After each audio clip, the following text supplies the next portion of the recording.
A paz do Senhor. Amém. Quero louvar o nome do Senhor pela sua vida, porque não foi aonde? Hein? Não foi fazer o quê? Não foi no mercado? Não foi no mercado, não foi Colocar carne, não foi levar o cachorro passear, entendeu? É que você esqueceu de falar. Pois é, agora eu estou falando. Não falou. Deus seja louvado pela sua vida, que retornou a esse segundo período de escola bíblica dominical. Agora nós vamos tratar um pouco sobre o desejo de mudar para glorificar a Deus. Se nós tivermos o desejo de mudar para glorificar a Deus, essas mudanças serão bíblicas. Só a partir de mudanças bíblicas que nós realmente teremos esse desejo de mudança, não porque nós vamos ser mais bem vistos, nós vamos receber algum tipo de benefício. Você foi divinamente capacitado para mudar. Ele te capacitou. Você foi divinamente capacitado para ser santo, para viver a vida que Deus nos chamou para viver. Não é algo que depende mais das suas forças. As pessoas, de uma forma moral, elas buscam mudar, mas é uma mudança que ela é temporal. Eu sou por um tempo. Então, quando você pensa, por exemplo, nos alcoólicos anônimos, nós já falamos esse exemplo, eu vou falar de novo. A condição é, o cara ele entra com um processo para ele tentar impedir o desejo dele de crescer. Então ele tem as reuniões dele, ele recebe uma ficha a cada um tempo da continuidade dele. Mas se um dia ele passar na frente de um bar e ele tiver com alguma amargura, alguma angústia, ele não vai conseguir resistir, ali ele zera a vontade dele, vai começar tudo de novo. Com o cristão isso não deve acontecer. Se você realmente aprendeu a lição, se realmente o Espírito Santo ele te convenceu, você se arrependeu dentro daqueles 3 princípios que nós falamos, o que vai acontecer é que você vai mudar o seu jeito de agir. Não dá mais. Então, gostava de música, toda sorte de espécie. Aí quando eu me converti, eu peguei todos os meus CDs e sumi com eles. E aí eu entrei numa neura de que qualquer música que não fosse falando, que não fosse da Lagoinha, que não fosse das músicas gospel, era do inferno. E aí o que acontece, eu comecei a entender que muitas músicas, inclusive as gospel, elas falam do inferno, porque falam de uma idolatria, de uma coisa o homem no centro, que é uma mensagem tão danosa como letras de músicas que incitam ao pecado. E aí você consegue fazer um balanceamento, você consegue, está procurando piolho aí, ô Nicolas? Entendeu? Está procurando os cantos lá, né? Assim. Aí você tem que fazer um equilíbrio de que música é abençoada e o que não é abençoada, independente se foi um conjunto cristão que fez, ou se foi Beethoven, quem quer que seja.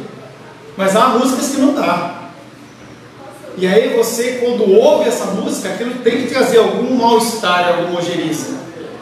Músicas que falam de sexualidade, que falam sobre sedução, músicas que falam sobre pornografia, que rebaixam o contexto da mulher como objeto. Tem muita música mulher aí achando que é legal, tem essa música nova da Anitta.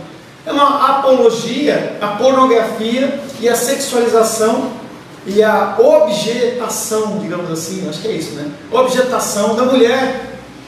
E todo mundo está achando que é legal. Não dá para ouvir, não dá para encarar. Pastor, e eu acho que não só na questão da música, mas em tudo na vida. O que o apóstolo Paulo disse: tudo me é lícito, mas nem tudo me convém. O que é o que a gente pensar. Isso me edifica? Isso não me edifica? Isso está de acordo com os princípios e valores cristãos?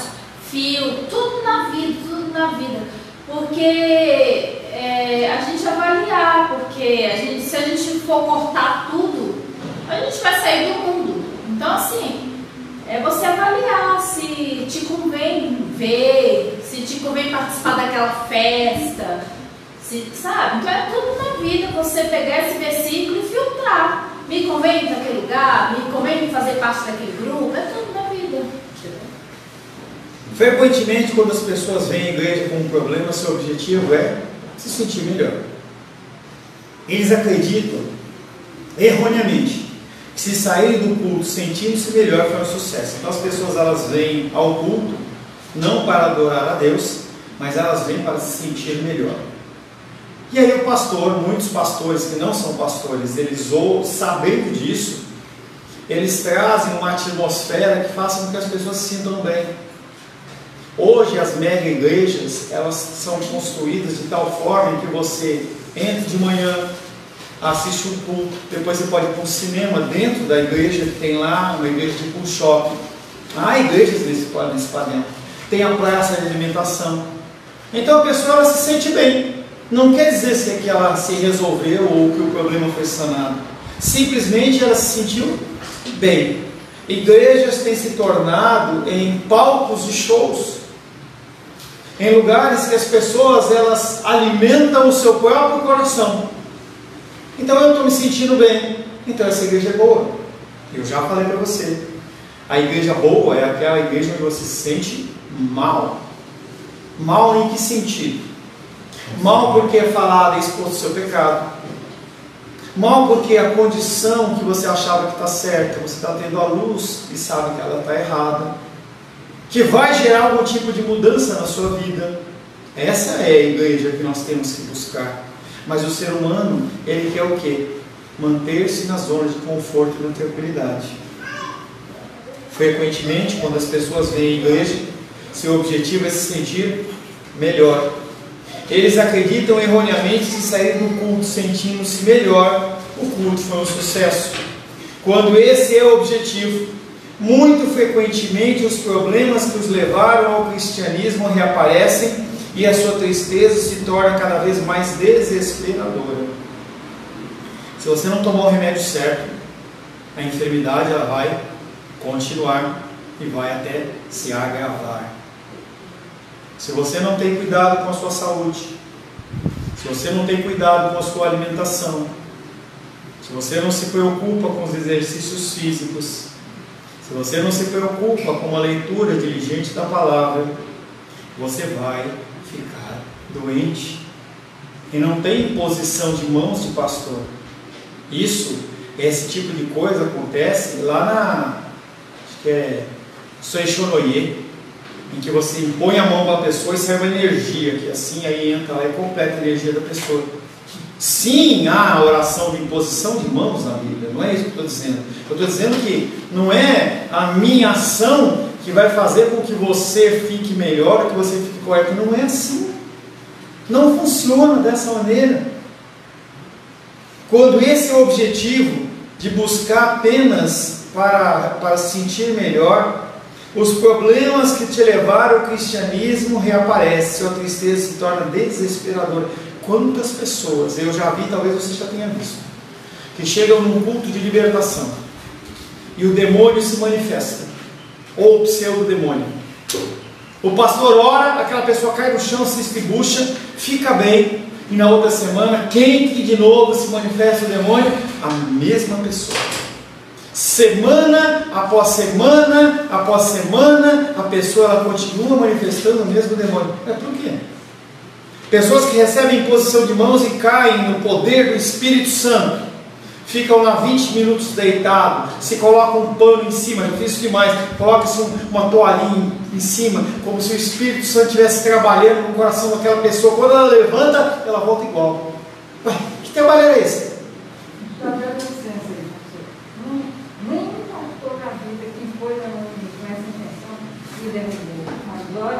É porque você resiste ao Espírito Santo. A Rosângela, uma vez ela estava participando de uma reunião e a pastora colocou a mão na cabeça dela e ficava. E aí a Rosângela olhou para ela e falou assim: para de me empurrar. E a mulher falou assim: você está endemoniada, você está resistindo ao Espírito. Só se for espírito de porco. Demônio ao Espírito. É claro. Você não estava aqui. Eu falei, você está me empurrando. O objetivo de todo cristão deve ser a mudança. mas não a mudança superficial, e sim a mudança interna. O objetivo do cristianismo é uma mudança no nível do coração, que produz uma vida que glorifica a Deus. Não é o externo, mas é o interno. É você entender o que Deus quer que você faça e com qual motivo. Não é para você ser beneficiado em nada, é para que você glorifique a Deus. Então, a partir de hoje, eu vou chegar na igreja 10 minutos antes, para poder cumprimentar os irmãos. Vou deixar de beber coffee, para poder vir e chegar cedo. A gente chegava aqui para abrir a igreja, deixa eu expor o pecado aí. Chegava aqui para abrir a igreja, a ministra já estava aqui agora. Não sei o que aconteceu, a gente precisa fazer uma oração de posição. Mas, gente, você define a coisa e age dessa maneira. Olha, eu vou chegar mais cedo. Vou chegar mais cedo porque eu vou poder cumprimentar os irmãos, vou poder interagir com as pessoas. Na hora da escola dominical, que tiver um intervalo, você faz tudo que você tem que fazer nesse intervalo. Você não vai fazer xixi na hora da dominical, nem tomar água na hora da dominical, porque agora é a hora da dominical. É como na escola, é como no trabalho. A gente tem que tomar certas medidas para glorificar ao Senhor. O objetivo do cristianismo é uma mudança do nível do coração, que produza uma vida que glorifica a Deus. Isso significa que as prioridades de Deus se tornam suas prioridades. Então não é mais a minha vontade, é a vontade de Deus. E é, em primeiro lugar, Deus. Em segundo lugar, a família. Em terceiro lugar, a igreja. Seu relacionamento com Deus é Deus. Ah, mas o fulano de tal apareceu naquela hora X. A minha hora agora é a hora de ficar com o Senhor. É uma emergência? Beleza. Não é uma emergência? Sempre espera. Nós temos colocado as prioridades do mundo, as nossas prioridades na frente das coisas de Deus. No campo da música, que a gente começou a falar, eu acabei me completando com esse exemplo. A gente ouvia música pagã. E às vezes você está na sua casa, e aí chega uma pessoa de fora, e você fala assim, eu não vou pôr um louvor, porque a pessoa não é cristã. Eu não quero incomodar essa pessoa. Mas quando você vai na casa dela, ela coloca a música que ela quiser. E você é obrigado a ouvir. Por que a gente não pode colocar o que é algo que glorifica a Deus? Por que a gente tem que se submeter a essas coisas? Pelo menos dentro do âmbito do nosso lar, que é o que nós fazemos. Isso significa que as prioridades de Deus se tornam suas prioridades. O que Ele diz em sua palavra é importante para Ele, e então se torna importante para você. Lendo as Escrituras, você vai conseguir identificar aquilo que é realmente importante no âmbito de Deus, e você vai começar a aplicar isso também na sua vida. Para a pessoa que é motivada nela mesma, meus pensamentos, meus motivos, minhas crenças e meus desejos. O foco de mudar de eu sendo o principal para o prazer e glória de Deus faz com que não sejam mais os meus pensamentos, mas seja a glória de Deus, os desejos de Deus, prazer de Deus, palavra de Deus e adoração a Deus. Deus, Ele está no centro. E nós temos permitido que o humanismo coloque o homem no centro. Tem uma lei aí que eu ainda não compartilhei, porque eu ainda estou pesquisando. Um amigo meu me compartilhou, e aí eu vi algumas coisas erradas ali naquele texto que ele mandou. Ontem o Gabriel Sampaio mandou para mim, que é uma lei que está tramitando, se não me engano, é na Austrália, que a criança até com 1 mês de vida, uma coisa desse tipo, ela pode ser morta, um aborto pós-vida, entendeu? Morta, né? Assassinado. Então, quando a pessoa me compartilhou, ele falou assim, na chamada em português estava, que o Congresso, não sei das quantas lá, do país, não sei das quantas, com 7 dias de vida. Mas quando eu vejo a chamada em inglês, aparece 28. Então, não sei. Independente. O que está se tramitando na conversa, aparentemente, eu não sei dizer se é verdade, é que vai se poder matar uma criança depois de nascida. Então nós estamos vendo que não importa o que Deus pensa ou o que os outros pensam, importa o que eu acho. se nasce uma criança, se isso realmente for verdade, se nasce uma criança e aquela criança não foi querida ou nasceu num contexto que eu não quis, que acontecia muito, em que se nascer menina mata, se nascer menino fica, ou na época lá do Egito lá, se for menino mata, se for menina fica. Os homens eles estão começando a tomar umas decisões meio malucas desse tipo, porque o foco é quem? Eles e apenas eles. Essas mudanças ocorrem dentro do homem interior, antes de serem evidenciadas no comportamento. O que é o batismo? Definição clássica do batismo é a expressão exterior de algo que existe dentro do seu coração. Então eu atesto perante Deus, Santíssima Trindade, Deus, anjos, Satanás e seus demônios, e a sociedade, o mundo que nós vivemos, que eu não sou mais aquele que eu era. E é uma prova real de que eu estou um símbolo de que eu vou ser uma nova criatura. Em Deus eu já sou. 1 Coríntios diz que eu sou uma nova criatura, todas as coisas se passaram, tudo se fez novo, mas dentro do meu cronológico eu vou desenvolver uma luta ferrenha, como o apóstolo Paulo falou, vou esmurrar meu corpo para aquilo que está errado dentro da palavra em relação à minha vida eu mude. É um símbolo. O homem interior e a vida interior. O que é esse homem interior? A Bíblia tem muito a dizer sobre o funcionamento do homem interior e o comportamento resultante desta transformação. Efésios 4,17. Quem leu por último? Não, foi eu. Foi a Menise. Não, Foi eu não. Foi assim. Fui eu. Menísia, Efésios 4,27.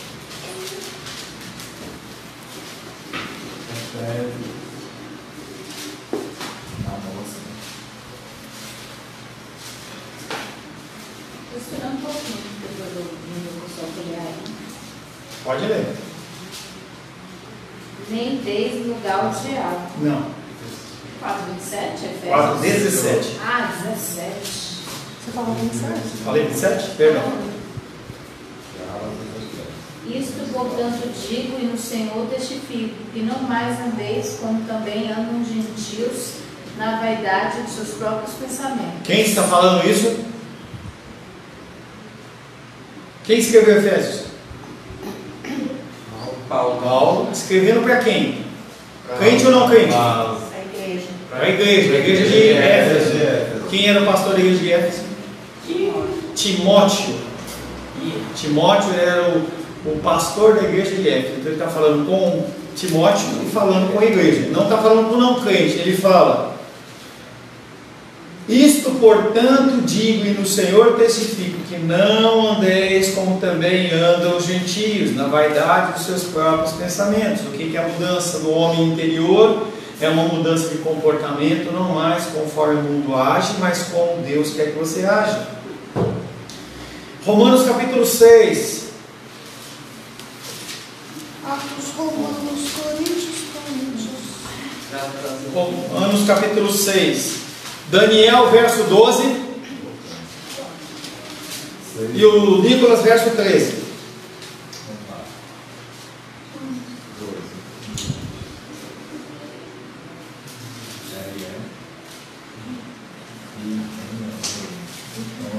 Não dei-me fora o pecado é vosso corpo mortal de maneira que obedeçai às suas paixões. 12 e 13, Nicolas. Repete 12 e lê o 13, por gentileza.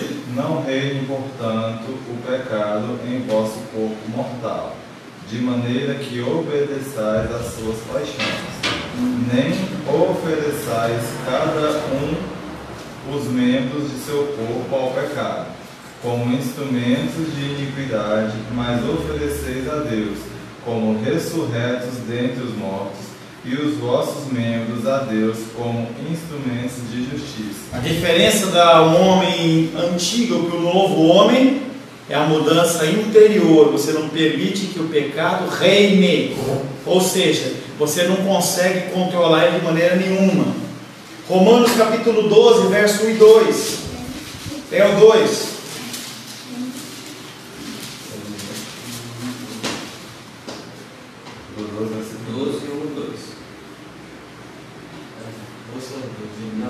Não, agora tá certo. Eu alterei a ordem para vocês falarem que ele era 2. É a sequência. Sempre a sequência.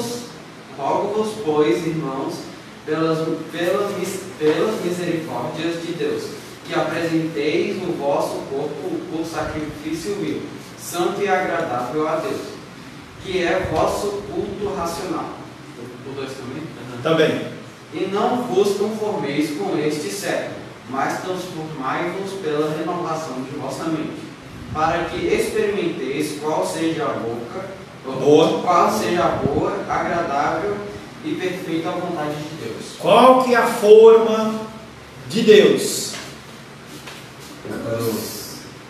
A forma do mundo é a minha vontade, o meu desejo, o meu querer.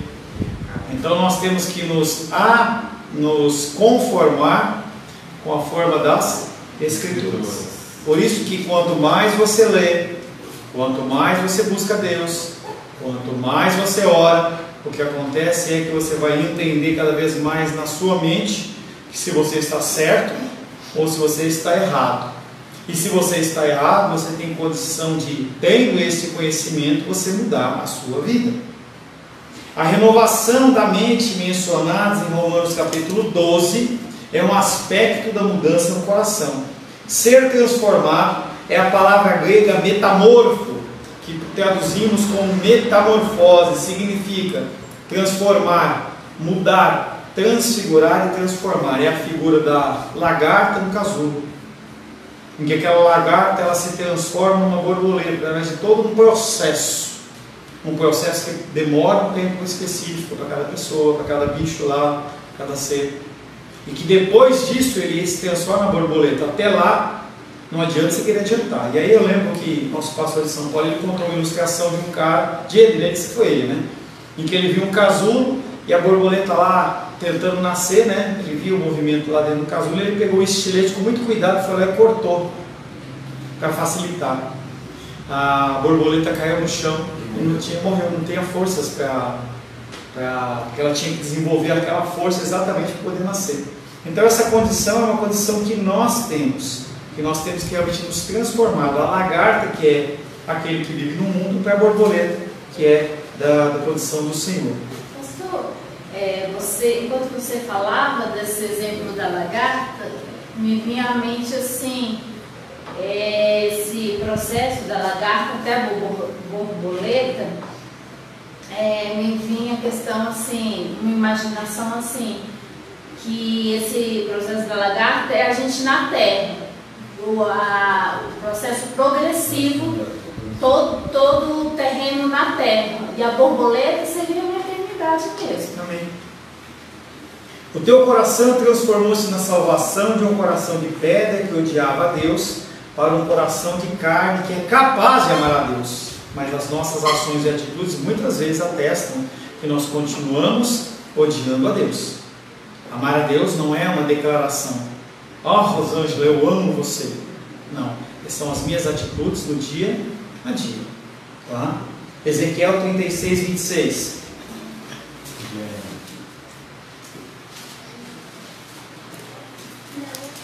Ezequiel e Daniel. Gosta de pastel? Pastor. Ezequiel 36, 26. Está muito errado aí, meu irmão. Pode voltar mais aí. Antes já tem Ezequiel. Tá. Ezequiel 36, 26. 36, 26. Dar-vos-ei coração novo e porei dentro de vós espírito novo. Tirarei de vós o coração de pedra e vos darei um coração de carne. Tá, me ajuda aqui. Você é o Gabriel, Rafael? Gabriel. Tá, Gabriel. Olha esse versículo. E quem está fazendo essas coisas? É o homem ou Deus? Deus. Tá? Então, quem que vai nos dar um coração novo? Deus ou... Deus. Deus. Quem vai pôr dentro de nós um espírito novo? Deus. Quem que vai tirar de nós o coração de pedra? Deus. E quem vai nos dar um coração de carne? Deus. Então a ação é de Deus. Nós não temos condição de, mas naquilo que nos é exigido e esperado, nós temos que fazer a nossa parte. O teu coração transformou-se na salvação de um coração de pedra que odiava a Deus para um coração de carne capaz de amar a Deus e de o servir e de o adorar. Assim como a borboleta de forma alguma se parece com a lagarta, você também não deve mais ser moldado ou parecido externamente com os valores morais, comportamentos e crenças do mundo. As pessoas não podem ver em você os valores do mundo. As pessoas têm que olhar para você e ver algo diferente. Se você gostava de encher a cara, as pessoas não podem você ver naquele mesmo contexto. Se você é uma pessoa que faz aquelas piadas jocosas, mentirosas, aquelas piadas permissivas, as pessoas não podem ver isso sendo proclamado pela sua boca. Não é uma coisa apenas de você. Você tem que ser sal da terra e luz do mundo. É uma atestação de que você é filho de Deus e você é salvo. Efésios capítulo 5, de N.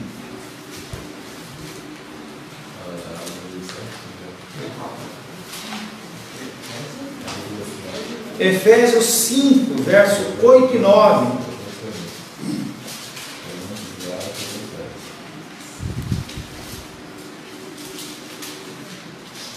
Né? 5, 8 e 9. Pois, outrora eres.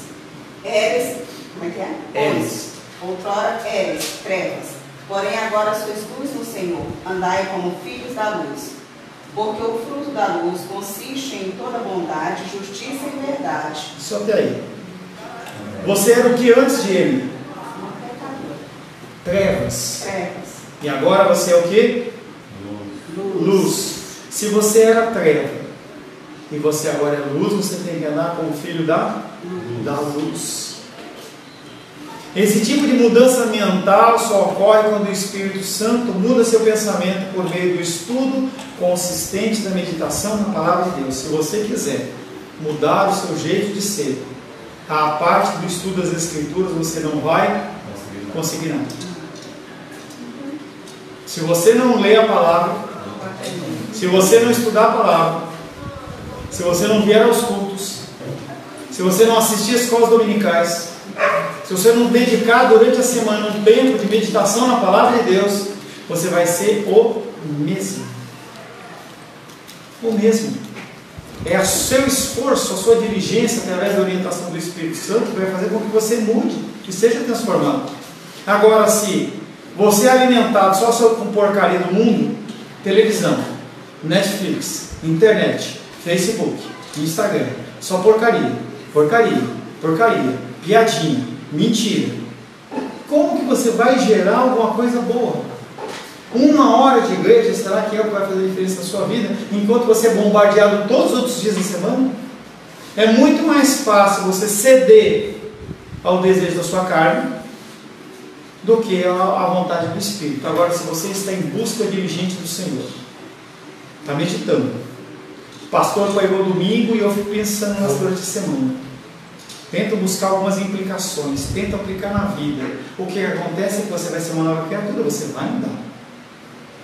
É aquele exemplo que o Senhor Jesus deu, né? A sua casa está fundamentada na rocha ou na areia? Quando vier as tempestades, se for na rocha, vai estar firme. Se for na areia, vai ser derrubado. Esse tipo de estudo permitirá que você saiba qual é a vontade de Deus para você. Pastor, eu não sei o que fazer da minha vida. Vai estudar a Bíblia. Vai ler as Escrituras. Se você não degustar isso alguma vez na sua vida, de Deus realmente falar com você através da palavra, no momento em que você está em leitura e oração, você vai continuar dependendo de homens. Não foi esse o objetivo de Cristo, rasgar o véu. Sim, eu estou aqui. Eu sou o pastor dessa igreja. Pela graça de Deus e pela misericórdia do Senhor, eu sou o seu pastor. Mas o seu relacionamento com Deus, ele tem que ser fluido o suficiente para ele falar com você. Você não precisa, todas as vezes, consultar o pastor o que tem que fazer. Pode sim, não há problema. Mas o seu relacionamento com Deus que tem que definir as suas mudanças. Romanos 12:2. Nós já lemos, mas vamos de novo. Luísa?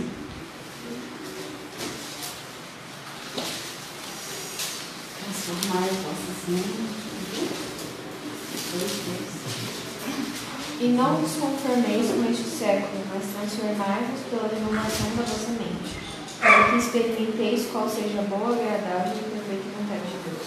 E se você não transformar-se pela renovação da vossa mente, você vai deixar de experimentar o quê? A boa, perfeita e agradável vontade de Deus. E aí você fica reclamando que você não vive o melhor de Deus. Por quê? Porque você não se conforma à palavra. Você se conforma ao quê? Com as mortes do mundo. Ao mundo. Então, você vai lá, um exemplo bem humano. Você convida uma pessoa, você tem uma plantação, e você convida um agrônomo para te ajudar a produzir mais. Uma plantação de soja, de milho. E ele fala para você, olha, você tem que usar o fertilizante tal, você tem que umedecer a terra e fazer de tal maneira. Olha, a profundidade da semente tem que ser essa profundidade. Você tem que ter esse e esse procedimento. Você paga o cara e o cara vai embora. Aí na hora de plantar, o cara falou, planta essa semente a 5 centímetros de profundidade. Você fala assim, qualquer lugar que eu puser tá bom. Não vou olhar antes não, vou olhar depois. Fertilizante, aí ele falou para comprar o fertilizante tal. E eu vou comprar mais barato. Qual vai ser o resultado? Muitos médicos hoje têm falado assim, olha, você vai tomar esse medicamento, mas não compra genérico. Aí você vai e compra genérico. Toma o remédio.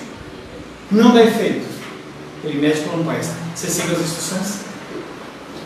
Tomou o remédio na quantidade de vezes correta? Tomou no horário certo? Tomou antes das refeições ou após as refeições, como foi ordenado? Então nós temos que entender que as mudanças que as Escrituras nos mandam nós temos que nos transformar segundo o padrão de Deus, e nós fazendo assim, nós vamos viver a boa, perfeita, a agradável vontade de Deus. E se eu não fizer? Eu vou viver o contrário. Porque senão a palavra de Deus é mentirosa. Se ele fala que você precisa ler, você precisa orar, e você não lê, ora, e você está tudo bem, espera um pouquinho. Qual que é o sentido da palavra de Deus?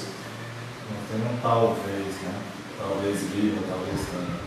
Não há passagem melhor para descrever as mudanças que devemos passar do que aquela que encontramos em Efésios, próximo, Efésios 4. 22, 23 e 24.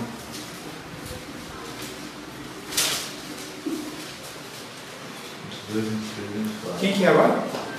Agora. Quem que leu por último? Agora É o último? É você. Efésios 4, 22, 23 e 24.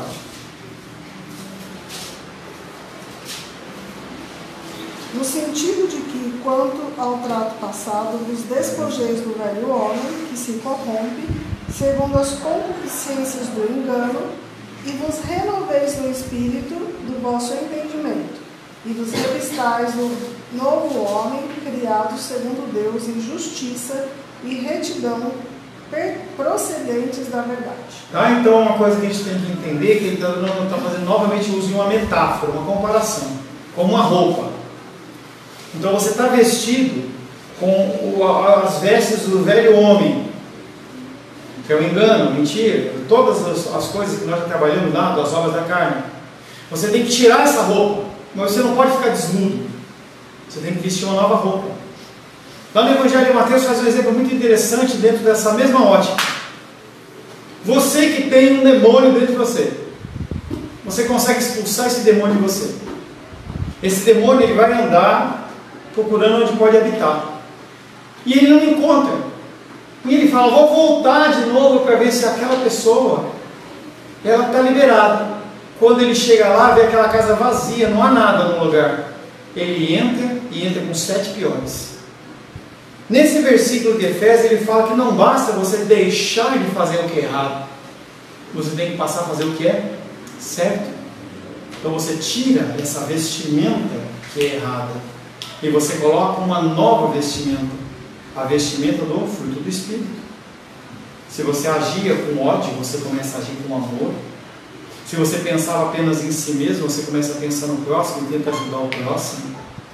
Aquele que mentia, não minta mais, antes fale a verdade. Aquele que roubava, não roube mais, mas trabalhe para ajudar aquele que precisa. Você vê em todos esses versículos a condição de você estar vestido com uma roupa ruim, tira e põe uma nova. A nova versão, King James é uma versão da Bíblia, diz desta forma, Efésios 4, 22 a 24. Quanto à antiga maneira de viver, fostes instruídos a vos despirdes do velho homem, que se corrompe por desejos enganosos, a seres renovados no vosso modo de raciocinar, e a vos revestirdes do novo homem, criado para ser semelhante a Deus, em justiça e santidade provenientes da verdade. Uma atitude que não é feita uma vez só, mas é todos os dias. Amanhã, dia 4 de abril, você vai acordar e você vai ter que matar o velho homem. Você vai identificar procedimentos do velho homem e você vai ter que falar assim: essa roupa eu não vou vestir, eu vou colocar ela para lavar. Não vou usar essa blusa porque ela está com fedor de suor. Essa meia está com chulé, não vou usar de novo. Esse chulé espiritual, você joga lá para lavar, você pega uma coisa limpa. É assim o trabalhar. Que é o exemplo que a Menisa falou. É algo que começa no nosso sim e vai até na toca da trombeta, ou quando nós fecharmos os nossos olhos aqui devido à morte. Amém? Amém. Senhor, te louvamos, Pai. Te agradecemos porque Tu és bondoso, bendito. Agradecemos porque o Teu amor, Pai querido, nos constrange. Agradecemos, Pai querido, que o Senhor tem nos capacitado a nos revestirmos de novas vestes. Agradecemos, Pai querido, porque o Teu amor é tremendo e nos constrange. Nós possamos, Pai querido, ser capacitados pelo Senhor a mortificar a nossa carne dia após dia. Oro em nome de Jesus. Amém. Amém. Graças ao nosso bom, querido e amado Deus. Senhor, te louvamos por esta manhã, por todos os ensinamentos que aqui foram derramados, que aquilo que procede do Senhor, porque sou ser humano e posso me enganar em muitas coisas, mas aquilo que procede do Senhor possa ser gravado no coração dos meus irmãos e das minhas irmãs. Nos despede em paz, Pai. Que o amor de Deus Pai, que a graça salvadora de Jesus Cristo, que a consolação do doce Espírito Santo seja sobre a nossa vida hoje e sempre. Amém. Amém, amém. Que Deus te abençoe, te conceda a graça em nome de Jesus. Amém.